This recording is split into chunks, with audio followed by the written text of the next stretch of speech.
안녕하세요. 잡시광입니다. 오늘 영상은 사이버 외교사절단 반크의 요청에 의해 제작된 영상입니다.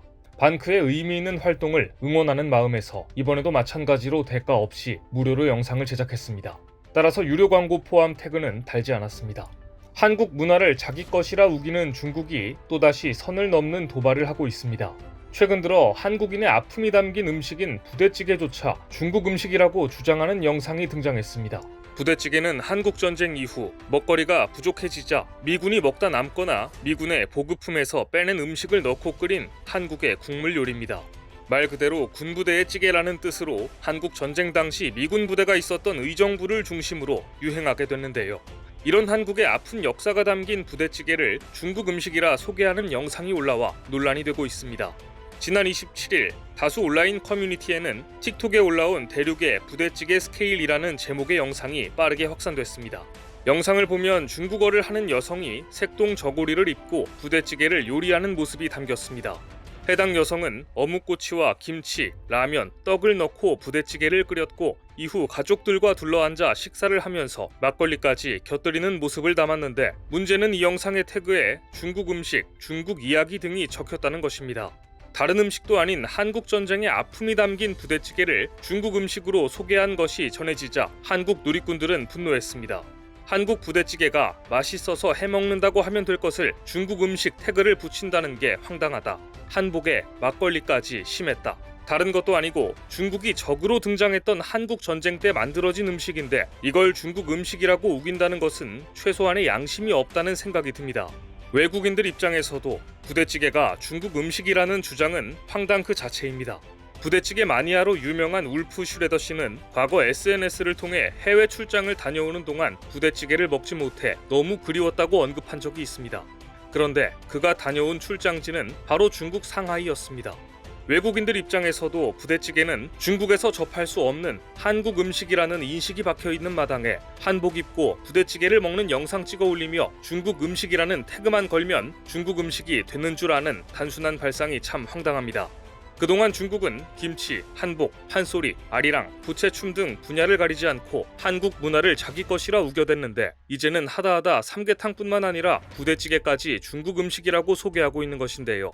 하지만 중국의 도발은 아무런 소용이 없었습니다.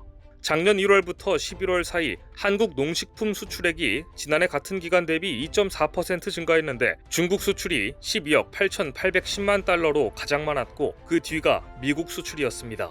품목별로 보면 라면은 25.9% 증가했고 딸기, 쌀 가공식품, 김치 등이 뒤를 이었습니다. 한국산 김치의 인기는 중국에서도 이어지고 있다는 반증입니다. 실제로 중국은 다른 나라의 음식 문화를 빼앗을 때가 아니라 자국의 식자재 유통 시스템부터 바로 잡아야 할 때입니다.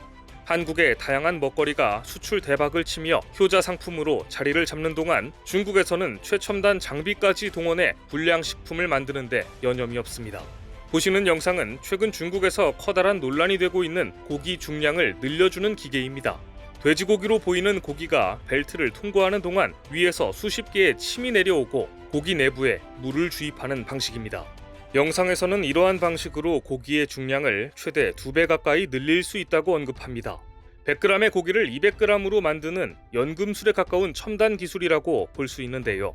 다만 저런 식으로 유통을 시킨 업자는 돈을 벌겠지만 그만큼 소비자는 물로 채워진 맛없고 품질이 낮은 저질 고기를 실제 양보다 비싼 돈을 주고 구입하는 최악의 경험을 할 수밖에 없습니다.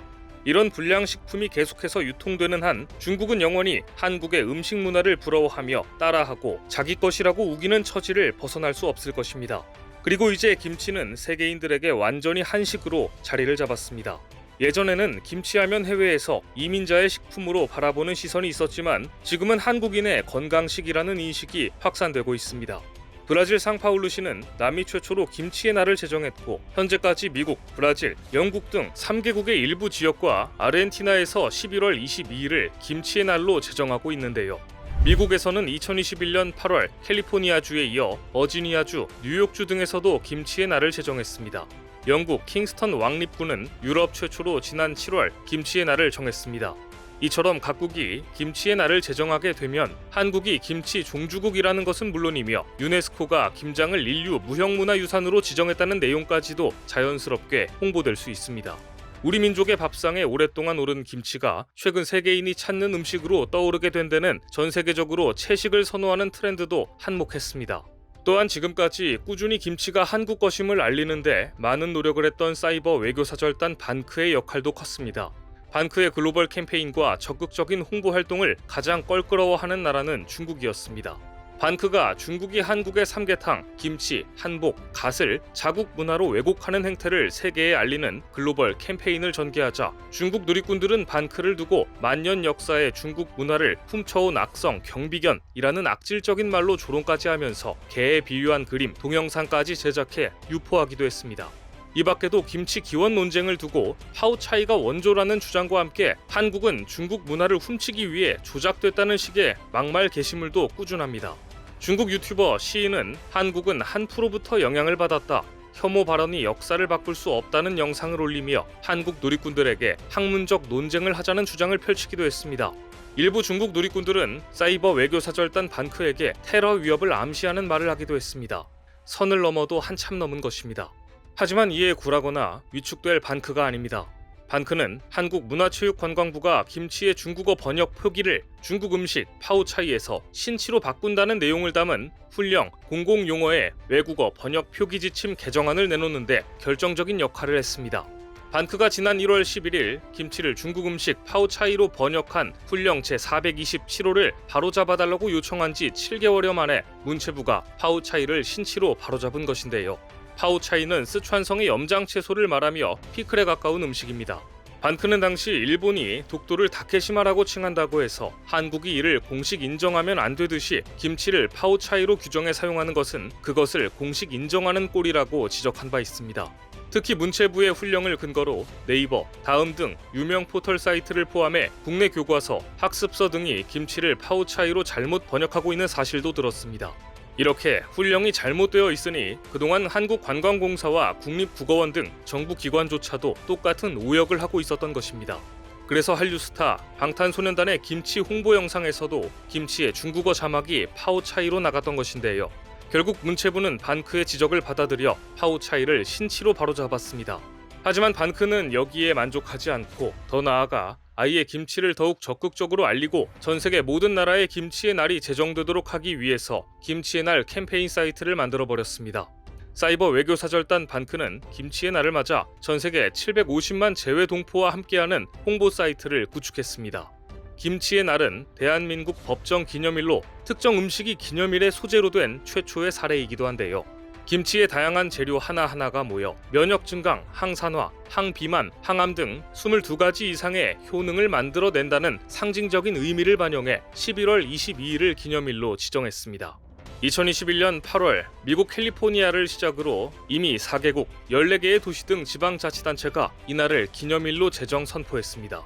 코로나19 유행 이후 김치의 효능 중 하나인 면역력 향상이 주목을 받았고 한류 열풍으로 한식에 대한 관심이 커지면서 인기도 급상승했는데 이와 함께 김치를 먹는 식습관을 유지해온 재외동포들의 문화를 현지 사회가 존중한다는 의미도 담겼습니다. 실제로 캘리포니아주는 미국에서 한인이 가장 많이 거주하는 곳으로 한인 1세대 의원이 김치의 날 결의안을 발의했고 한인 사회가 적극적으로 뒷받침했습니다. 반크가 구축한 홍보 사이트는 2013년 유네스코 인류 무형문화유산에 등재된 김장 문화와 함께 김치의 날 제정 이유 등을 소개하는 김치의 날이 뭔가요와 다양한 도시에서 기념일로 제정하는 세계 김치의 날 현황과 이를 위해 노력하는 동포단체와 기관 등의 활약도 소개하고 있습니다. 반크 혼자만의 힘으로는 부족합니다. 11월 22일은 우리의 자랑스러운 전통 음식 김치를 전 세계에 알리고 그 우수성을 알리는데 우리 모두가 나서야 하는 날입니다. 시청자 여러분들께서도 반크의 김치의 날 글로벌 홍보 캠페인에 참여해 전 세계 750만 동포들이 세계 곳곳에서 김치의 날 제정에 더 적극적으로 나서도록 격려해 주시기 바랍니다. 아래 본문과 댓글에 링크를 걸어두었습니다. 많은 주변 분들께 공유해 주시길 부탁드립니다. 오늘 준비한 소식은 여기까지입니다. 시청해 주셔서 감사합니다.